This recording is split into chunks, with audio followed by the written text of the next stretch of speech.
शिवजी का जब हुआ हनुमान जी से प्रलयनकारी युद्ध, क्या हुआ परिणाम जानिए। त्रेतायुग में राम और रावण युद्ध के बाद जब प्रभु श्री राम अयोध्या लौट आए तो उन्होंने अश्वमेध यज्ञ का आयोजन कराया। यज्ञ करने के बाद अश्व को स्वतंत्र विचरण करने के लिए छोड़ दिया जाता था, जिसके पीछे यज्ञकर्ता राजा की सेना होती थी। जब यह अश्व दिग्विजय यात्रा पर जाता था तो स्थानीय लोग इसके पुनरागमन की प्रतीक्षा करते थे।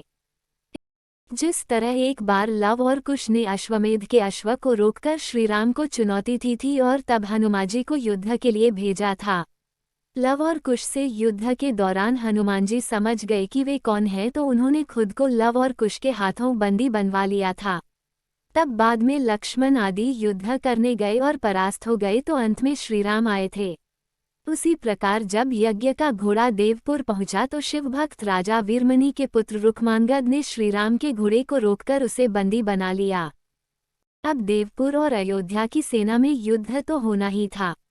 वीरमणि ने सुना कि श्रीराम के अनुज शत्रुघ्न की वाहिनी युद्ध के लिए बढ़ती चली आ रही है। तब उन्होंने सशस्त्र सेना तैयार करने के लिए अपने प्रबल पराक्रमी सेनापति रिपुवार को आदेश दे दिया। फिर स्वयं शिवभक्त राजा वीरमणि अपने वीरमणि के भाई वीर सिंह, भांजे बनमित्र तथा राजकुमार रुक्मांगद के साथ युद्ध के लिए रणभूमि में पहुंच गया।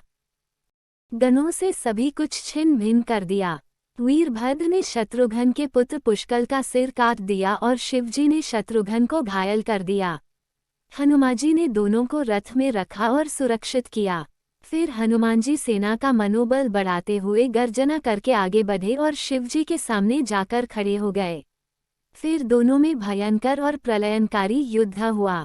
चूंकि हनुमान जी रुद्रावतार थे और उन्हें सभी देवी देवताओं ने वरदान दे रखा था कि कोई अस्त्र शस्त्र से तुम बंध नहीं सकते हो और ना ही पराजित हो सकते हो, इस कारण भगवान शंकर और हनुमान जी में प्रलयनकारी युद्ध हुआ।